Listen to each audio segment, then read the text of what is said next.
안녕하세요, 여러분. 네, 제가 잠깐 기도하고 그리고 오늘 말씀 증거하는 시간 갖겠습니다. 하나님 아버지 감사합니다. 오늘도 주께서 우리에게 주의 말씀을 들을 수 있도록 주께서 인도해 주심을 감사드립니다. 하나님 항상 주님께서 보호해 주시는 것들이 제 삶 가운데 또 우리 말씀을 듣는 모든 자들의 삶 가운데 항상 현실적으로 임하게 하여 주심을 너무나 감사드립니다. 하나님, 우리의 믿음은 추상적인 것도 아니고 우리의 믿음은 사변적인 것도 아닙니다. 하나님, 우리의 믿음은 우리의 현실의 한복판에 서 있습니다. 하나님, 오늘도 그러한 믿음을 가지고 주님의 말씀을 듣고자 합니다. 우리가 믿음으로 반응할 수 있도록 도와주시고 그 믿음에서 유발되는 믿음의 행위들을 통해서 하나님을 영화롭게 할 수 있는 우리 모두가 될 수 있도록 주님 역사하여 주시기를 원합니다. 하나님, 때가 악하고 그리고 많이 혼란스럽습니다. 하나님, 이 민족을 불쌍히 여시고 함께하여 주셔서 하나님, 주님의 은혜가, 주님의 축복이 머물 수 있는 하나님 그러한 대한민국이 될 수 있도록 주님 역사하여 주시옵소서. 모든 것 가운데 하나님, 이 민족 가운데 지혜를 주시고 분별할 수 있도록 도와주셔서 바른 길로 향할 수 있도록 함께하여 주시기를 원합니다. 주님, 말씀을 증거하는 전 온전히 감춰주시고 말씀의 주인 되신 주께서 온전히 말씀 가운데 함께하여 주셔서 주님만이 증거될 수 있는 시간이 될 수 있도록 주님 인도하여 주시기를 원합니다. 처음 시간인데 하나님 마치는 그 시간까지 아버지께서 함께하여 주시고 역사하여 주시옵소서. 감사하며 예수님의 이름으로 기도했습니다. 아멘. 네, 여러분, 오늘도 제가 로마서 말씀을 들고 섰습니다. 네, 여러분, 나라와 민족을 위해서 기도 많이 해 주시기 바랍니다. 네, 우리나라 민족은, 우리 민족은 지혜도 있고 그런데요, 이 지혜가 좋은 방향으로 발휘가 돼야지 그게 진짜 지혜가 아닙니까? 네, 그래서 여러분, 이 민족이 좋은 방향으로 하나님의 뜻 가운데로 잘 인도되어 줄 수 있는 그런 대한민국이 될 수 있도록 여러분 항상 기도해 주시고요. 그리고 윤 대통령님을 위해서도 계속 기도해 주시기 바랍니다. 네. 제가 오늘 말씀의 본문은 로마서 3장 21절부터 22절까지 잡았습니다. 네. 거의 그 주제나 마찬가지입니다. 아주 중요한 본문인데요. 네.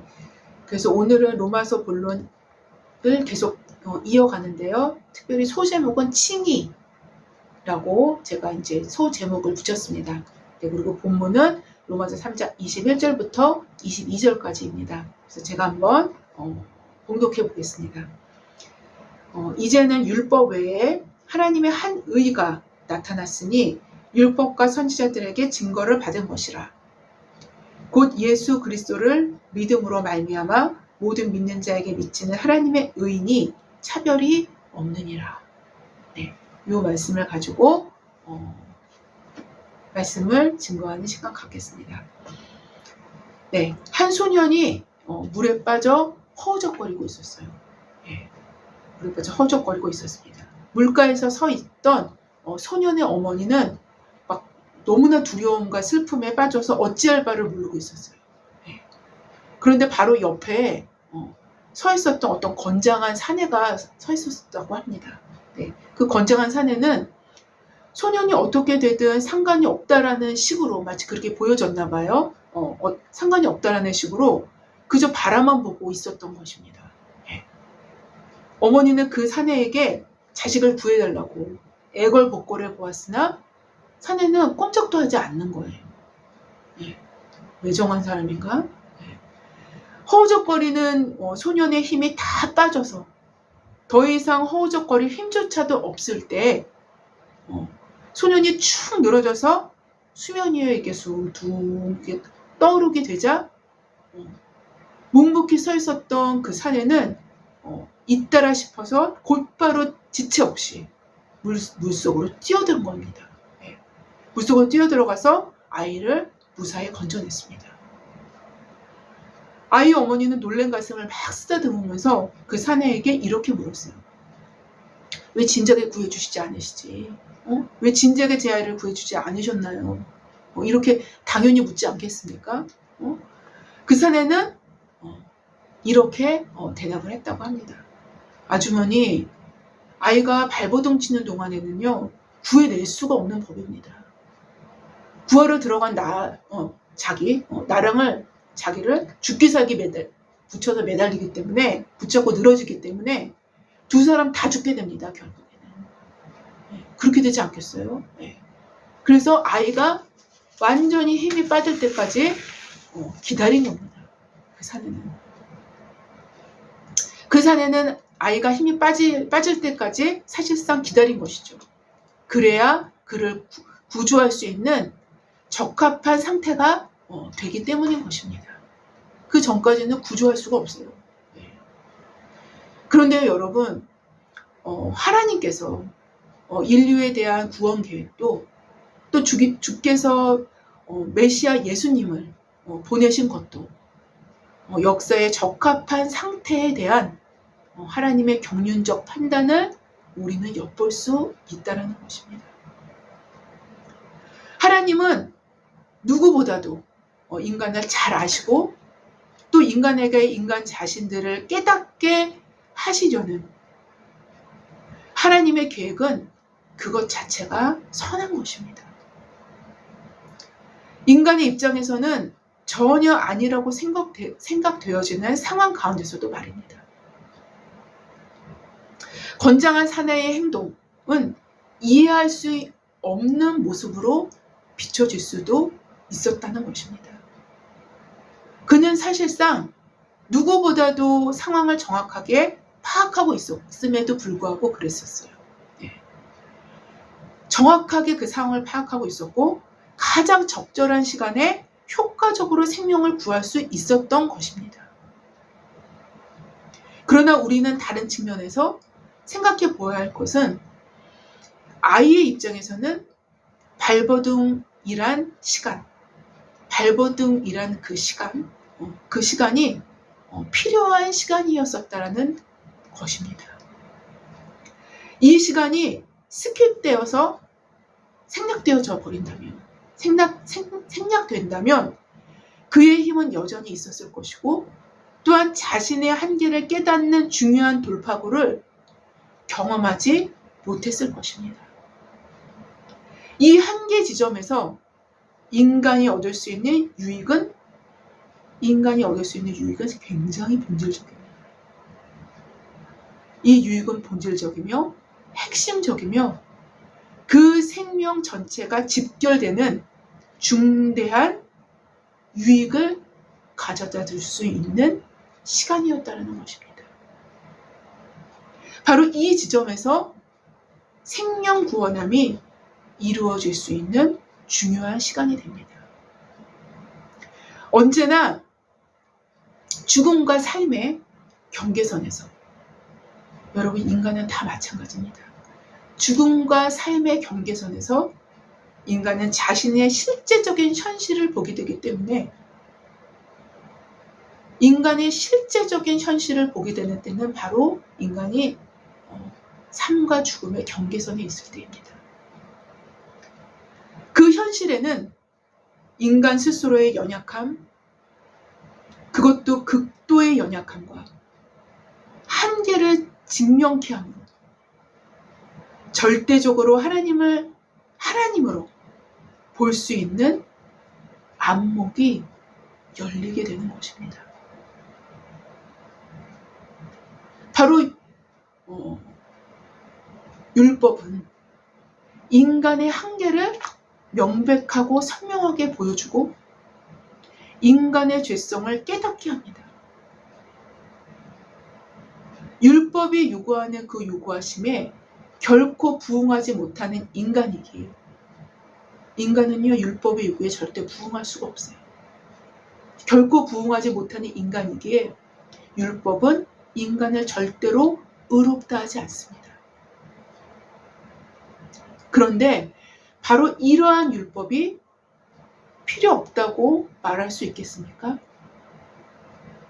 오히려 율법의 필요성이 인식될수록 그리스도의 절대적인 필요성을 인식하게 되는 것입니다. 율법의 필요성을 인식하지 못한다면 그에게는 그리스도의 존재의 필요성도 역시 부인할 수밖에 없게 되는 것입니다. 이거는 현실적인 부인이에요. 자기의 개념적으로는 부인하지 않는다라고 생각할 수 있겠으나 현실적으로는 부인하고 있게 되는 것일 수 있다는 것입니다. 율법은 인간을 그 죄로 말미암아 죽이지만 그 죽음은 그리스도의 절대적 생명을 갈구하고 갈망하게 만드는 의지를 낳게 만들며 자신의 절대적인 한계를 인식하게 하므로 그리스도를 향한 순종의 기쁨을 창조할 수 있는 기초를 제공합니다. 바로 오늘 본문의 그 용어를 사용한다면요. 오늘 본문의 용어를 사용한다면요. 하나님의 한 의를 하나님께서 의도하신 모습 그대로 왜곡됨도 없고 인간에 의해서 만들어진 형식이 아닌 하나님께서 의도하신 그 모습 그대로 그 새로운 한 의를 하나님의 의지요. 하나님의 그 새로운 한 의를 받아들일 수 있게 만드는 그릇으로 준비시킨다라는 것입니다. 현 시대의 그리스도교는 바로 율법의 이러한 기능을 스킵하고 생략해 버렸기 때문에 아니 더 나아가 율법을 완전히 파기하는 방향으로 나아가려 했기 때문에 언어로 표현해내기 어려운 많은 왜곡들과 변질들을 초래했던 것입니다. 건장한 사내가 보기에는 소년의 몸부림의 시간은 반드시 필요한 시간이었듯이 하나님 보시기에는 율법의 행위로나 자신의 도덕적인 완전함에 이루고자 하는 인간의 만들어낸 의로움은 쓸모가 없는 짓이었음에도 불구하고 사실상 필요한 시간이었다는 것입니다. 이해되시죠, 여러분? 아니 너무도 중요한 의미를 지닐 수 있는 필요한 시간이었다는 것입니다. 그래야 인간은 자신을 알게 되기 때문인 거예요.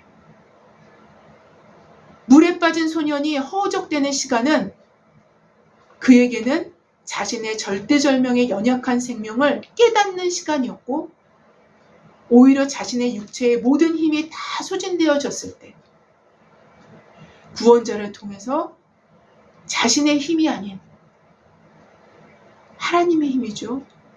생명을 다시 얻게 되었다라는 너무나도 강력한 깨달음을 주는 시간이 되었을 것이기 때문입니다. 여러분요, 이거는요, 어떤 학습이나 공부나 어떤 사변적인 생각으로 절대로 되는 게 아니에요. 만약 이 소년의 이러한 경험을 스킵해버리거나 생략해버린다면 그 건장한 사내와는 별 상관이 없는 사이가 될 것임은 분명합니다. 소년이 물에서 허우적대면서 자신의 모든 힘이 다 소진되어지는 한계 지점에서는 그는 무엇을 알게 되었을까요? 아무것도 할 수 없는 절대절명의 무능함을 자기 자신에게서 느꼈을 것입니다. 바로 율법의 기능은 인간에게 이와 같은 역할을 한다라는 것입니다.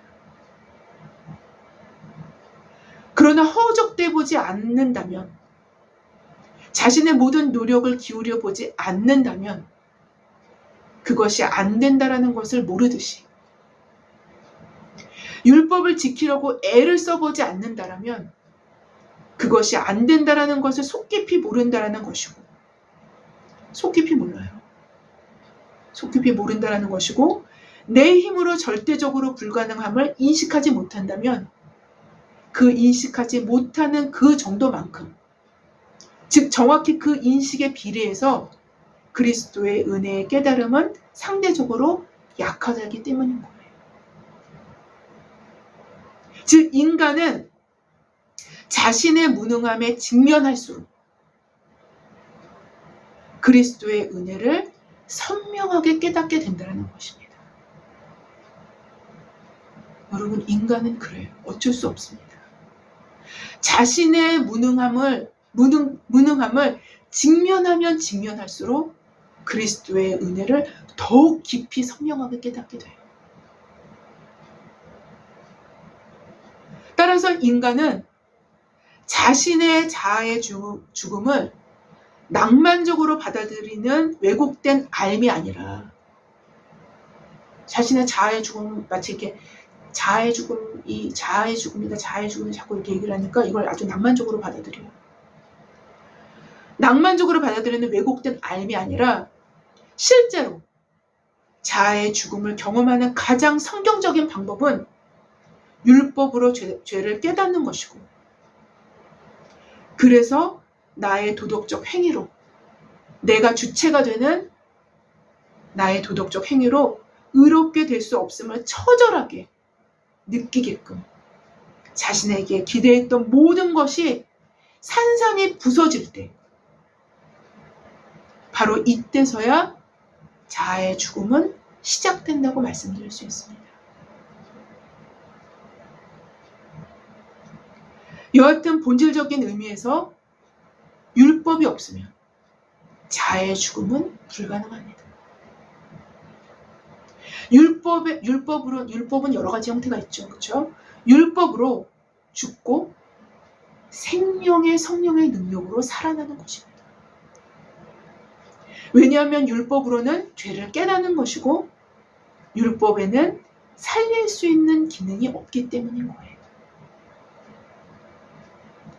여하튼 여러분, 지금까지 제가 저번 주 본문이었던 20절 본문을 지금까지 다시 한번 말씀드린 셈이에요. 사도는 오늘 본문인 21절에 이렇게 기록을 합니다. 이제는 율법 외에 하나님의 한 의가 나타났으니 율법과 선지자들에게 증거를 받은 것이라 라고 말씀하십니다. 바로 하나님의 한 의를 위해, 이 클라이막스를 위해서 하나님께서는 율법으로 준비시켜 온 것입니다. 오늘 예화로 말씀드린다면 효과적인 구조를 위해서 허우적거리는 소년의 힘이 다 빠져나가길 기다린 건장한 사내와도 같이 그 기다림의 시간이 끝나자 하나님은 하나님의 한 의를 그의 계획대로 보내주신 것입니다. 제가 저번에도 말씀드린 적이 있는데요.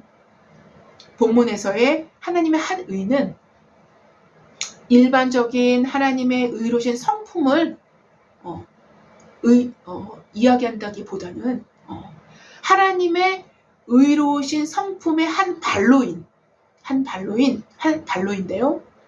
선명하게 구별이 되는 의로서 하나님께서 인간을 창조하신 그대로 인간을 창조하신 그대로 회복시키기 위한 하나의 일환으로 하나님께서 우리를 의롭게 하시기 위해서 하나님께서 한 방책을 마련하신 거예요.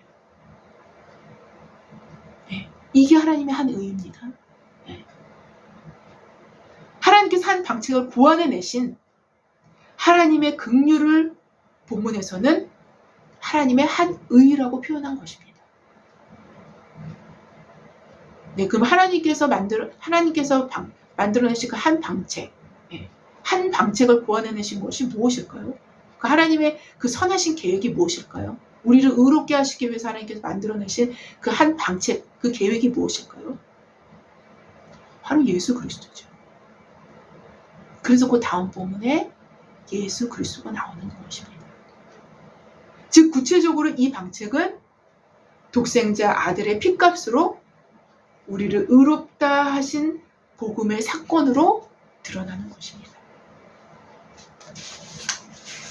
여기서 특별히 하나님의 한 의로 표현한 것은 즉 의로 표현한 것은 히브리적인 의의 개념을 통해서 확인할 수 있는데요.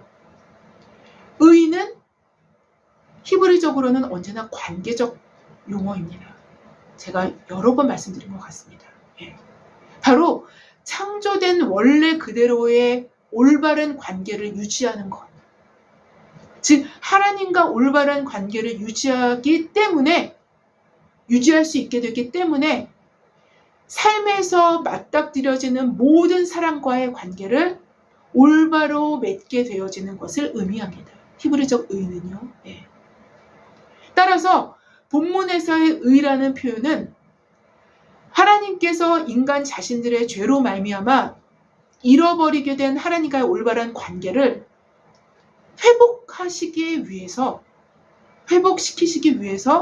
하나님께서 주도적으로 이 관계 회복을 위해서 선하신 방책을 고안해 내셔서 회복해 하신 사건, 바로 이것이 하나님의 한 의인 것입니다. 이해되시죠, 여러분? 그런데 이 의는 율법과는 완전히 다른 방식인데요. 별다른 의예요. 그래서 별다른 의로서 인류에게 임하시는 하나님의 한 의인 것입니다. 사실 방식이 다른 것이지 방향성은 사실상 일치합니다.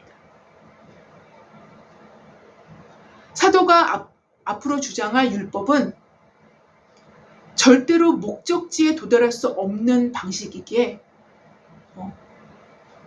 사도가 여태까지 거론해 왔었던 율법은 절대로 목적지에 도달할 수 없는 방식이기에 새로운 방식을 보이는 것이 바로 하나님의 한 의인 뭐예요? 복음인 거예요. 바로 이 새로운 방식, 곧 하나님의 한 의는 22절 다음 절에서 더 구체적으로 진술이 됩니다. 기록이 됩니다. 곧 예수 그리스도를 믿음으로 말미암아 모든 믿는 자에게 미치는 하나님의 의인이 차별이 없느니라 라고 기록합니다. 바로 예수 그리스도를 믿음으로 하나님의 한 의가 그 믿는 자에게 발휘된다는 것입니다. 그 믿는 자에게 실제적으로 발휘되는 게 뭐예요? 예수 그리스도를 믿는 믿음으로 그게 발휘가 된다는 거예요. 이렇게 발휘가 된 사람들, 곧 예수 그리스도를 믿는 사람들은 어떻게 되는지, 그리고 그 결론은 무엇인지 로마서 8장 4절에 기록을 합니다. 육신을 따르지 않고 그 영, 예수 그리스도의 영을 따라 행하는 우리에게 율법의 요구가 이루어지게 하려 하심이라 라고 기록합니다. 바로 율법의 요구는 율법적인 행위를 통해서 그 요구가 이루어지는 게 아니라 예수 그리스도를 믿는 믿음으로 말미암아 그 율법의 요구가 그제서야 이루어진다는 것이죠. 바로 율법의 요구가 율법으로는 이루어질 수 없으나 예수 그리스도를 믿는 그 영을 따르는 자들만이 율법의 요구를 이룰 수 있게 된다는 것입니다. 즉 예수 그리스도의 영을 따라 행하는 자들이 사실상 하나님의 한 의를 받은 자들로 칭의의 결과로 나타나는 현상들로 우리는 볼 수 있습니다. 물론 칭의는 행위와는 전혀 상관이 없는 법적인 승인 상태라고 볼 수가 있어요. 법적인 승인 상태라고 볼 수 있으나 이 상태는 생명을 담고 있기 때문에 이게 진짜 칭의라면 생명을 담고 있기 마련이기 때문에 반드시 행위적 변화도 뒤따를 수밖에 없다는 것입니다. 씨앗은 씨앗의 상태 그대로만 있지 않습니다. 씨앗 내부에 생명을 담고 있다면 반드시 변화가 일어납니다. 이것이 생명의 특징이자 주특기라고 말씀드릴 수 있어요. 네. 그래서 칭의가 진짜 하나님께로부터 받은 칭의라면 반드시 생명을 담고 있기 때문에 열매를 맺게 된다는 겁니다. 행위로. 칭의를 받은 자들은 그 의가 자신으로부터 만들어진 것이 아닌 자신의 외부로부터 부여되어진 상태임을 알게 됩니다. 알게 돼요. 따라서 인간 개인의 공로나 영광은 복음 안에서 설 자리가 없는 것입니다. 특별히 위와 같은 이러한 상태의 극명한 대비로 인간을 깨우치게 되는 내면의 어떤 베이스는 율법과 양심으로 혈투를 벌이는 허우적대는 경험을 갖고 있는 자들이 받아 누릴 수 있는 특혜인 거예요. 여러분, 이 특혜는요, 율법과 양심으로 혈투를 벌이는 자들에 의해서만 이 특혜가 누려질 수 있는 겁니다. 여러분, 이거는 굉장히 기묘하게 연결이 되어 있어요. 자신의 경건함과 거룩함에 많이 실망한 경험을 할수록, 제가 다시 말씀드리겠습니다.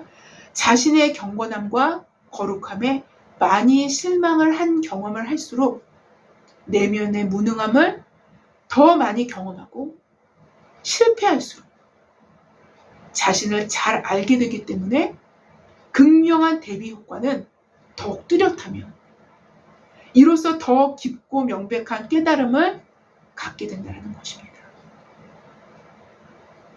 그래서 자신을 더 의지하지 않게 되는 거예요. 그래서 자기 자신을 더 쉽게 부인할 수 있게 되는 것입니다. 이것이 수도사 출신의 마틴 루터가 경험한 경험이라고 말할 수 있어요. 마틴 루터가 오직 믿음으로 종교개혁을 시작하기 직전에 그 사람이 살아왔었던 삶의 여정을 보면 이러한 일들로 점철됩니다.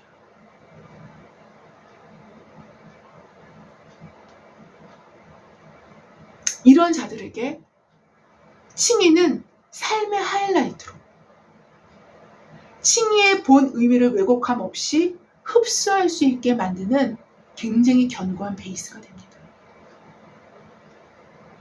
이 의로움은 내게서부터 온 것이 아니다라는 확신을 갖게 돼요.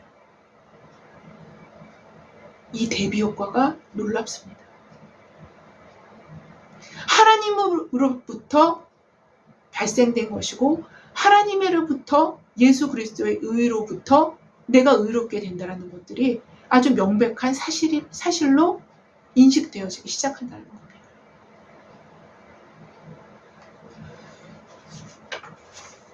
여러분 잘 이해가 되시죠? 네. 이런 자들에게는 칭의로 기회를 삼아 더욱 교묘히 자신이 악을 즐긴다던가 맘 놓고 죄를 짓는다던가 그러면서도 양심의 가치관 받을 필요가 없다고 치부해 버리는 일들은 결코 일어날 수 없다라는 것입니다.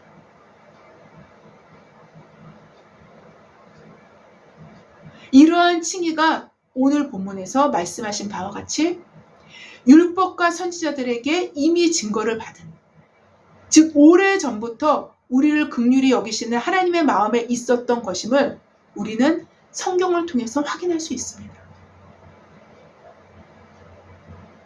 특별히 예레미야 선지자는 이 칭의의 사건을 선명하게 예언합니다. 예레미야 33장 15절부터 16절 이하에 그날 그때에 내가 다윗에게서 한 공의로운 가지가 나게 하리니 그가 이 땅에 정의와 공의를 실행할 것이라. 그날에 유다가 구원을 받겠고 예루살렘이 안전히 살 것이며 이 성은 여호와는 우리의 의라. 여호와가 뭐예요? 우리 자신의 의라는 거예요. 여호와는 우리의 의라는 이름을 얻으리라 라고 예레미야 33장에 기록을 하고 있어요. 벌써 하나님의 의가 우리에게 전가된다는 것이 예레미야서의 말씀을 통해서 예언되어지고 있는 것입니다.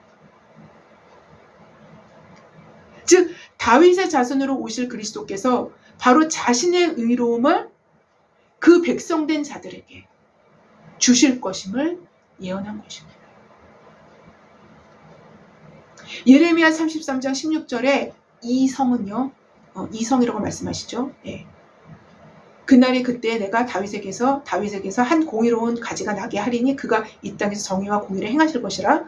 그날에 유다가 구원을 받고 이스라엘이 예루살렘이 안전히 살 것이며 이 성은 여호와는 우리의 의라는 이름을 얻으리라 이렇게 말씀하시지 않으셨습니까? 예. 예레미야 33장 16절의 이 성은 곧 그의 백성, 그의 통치를 받는 성 안에 있는 자들을 의미할 것입니다. 바로 그들에게 자신의 의를 나눠주시기에 그의 백성들의 입장에서는 자신들의 의는 곧 예수 그리스도 여호와가 될 것임을 말씀하신 것입니다. 따라서 그의 백성들은 의롭지만 그 의는 원래 자신의 의가 아니기에 스스로 겸비하고 겸손할 수 있게 되는 것이며 의를 주신 분께 영원한 영광을 돌릴 수밖에 없는 것입니다.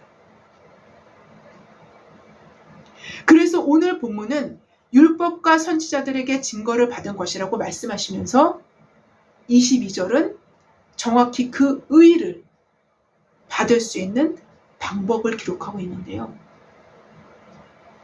곧 로마서의 주제로 널리 알려져 있는 믿음으로 구원을 받는 이신칭의가 바로 그 방법입니다. 믿음으로 의롭다 하심을 받는 것입니다. 따라서 이신칭의의 본질적인 사건은 그리스도의 십자가 사건에 있는 것입니다. 그리스도의 십자가 사건이 없다면 이신칭의 자체가 성립될 수 없는 것입니다. 이신칭의 자체가 성립이 안 돼요. 왜 의롭게 되는데요? 왜 의가 정가가 되는데요?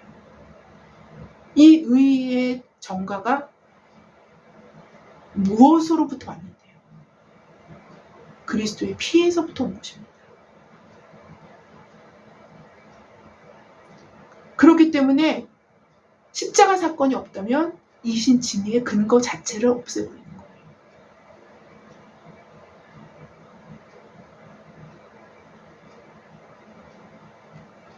즉 기독교의 가장 중앙에는 그리스도의 보혈이 흐릅니다. 이것이 없이는 모든 것이 무너집니다. 여러분, 예수 그리스도께서 여러분의 메시아가 그리스도가 진실로 되어지기 위해서는 말씀이라는 방법으로, 말씀이라는 법이죠. 이것도 법입니다. 일종의 말씀이라는 법으로 죄를 깨닫게 되어져야만 합니다. 구약의 말씀을 통해서, 신약의 말씀을 통해서 죄를 깨달아져야만 해요.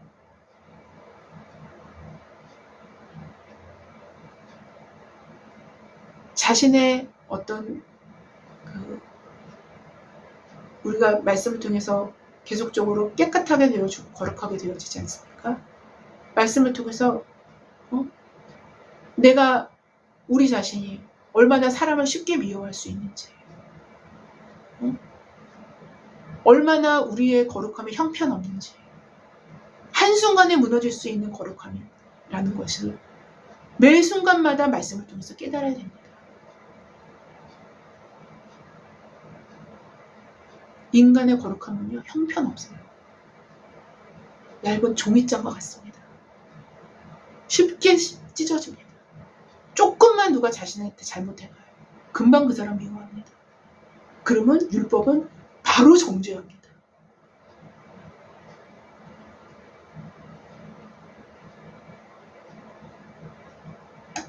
말씀이라는 법으로 죄를 깨닫게 되어져야만 합니다. 이 일은 자주 일어날수록 좋고 매일 일어나면 더욱 좋습니다. 사실 성령께서 우리 내면에서 행하시는 일들 중에 하나는 바로 이러한 일입니다. 성령님은요, 여러분, 율법과 관련이 없으신 분인 줄 아세요? 아니에요. 성령님은요, 율법을 사용하세요. 말씀을 사용하세요. 그래서 그들의 죄를 깨닫게 해요.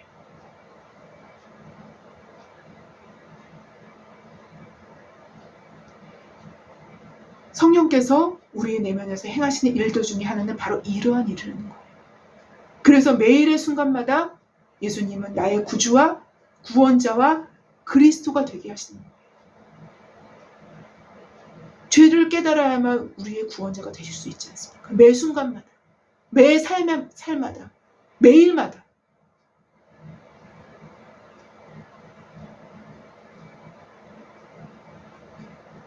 이런 일이 지속되어질 때 칭의의 개념은 우리 안에서 더욱 명백해질 것입니다.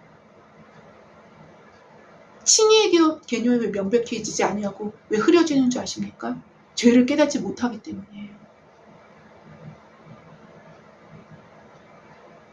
인간이 만들어낸 거룩함이 쓰잘데기 없고 하찮은 것이라는 거. 너무나 가볍고 너무나 연약하다는 사실을 인식하지 못하기 때문인 거예요. 종이 쪼가리와 같습니다.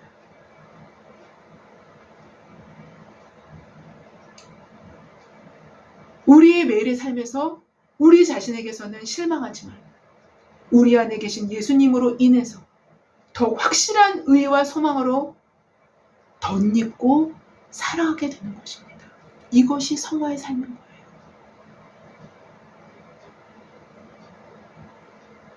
이렇게 지속되다 보면 우리 자신은 점점 작아지고 협소해지는 반면 우리 안에서 그리스도는 왕성하고 힘을 얻게 되는 것입니다. 그래서 나중에는 이렇게 고백하게 되겠죠. 내가 그리스도와 함께 십자가에 못 박혔나니 그러지 이제는 내가 사는 것이 아니요 내 안에 계신 그리스도께서 사시는 것이라.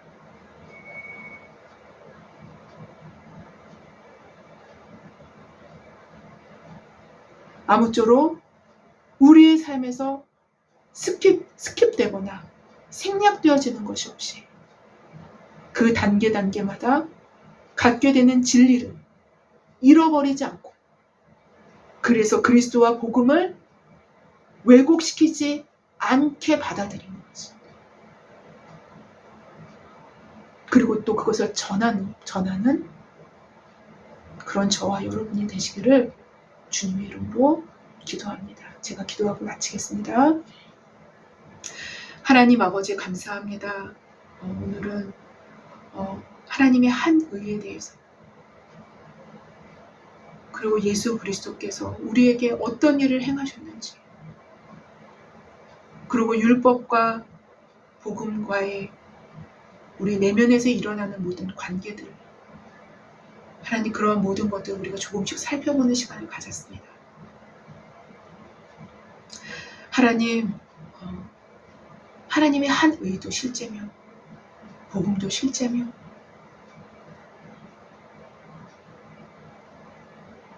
우리의 성화의 과정도 우리의 현실입니다. 하나님, 우리가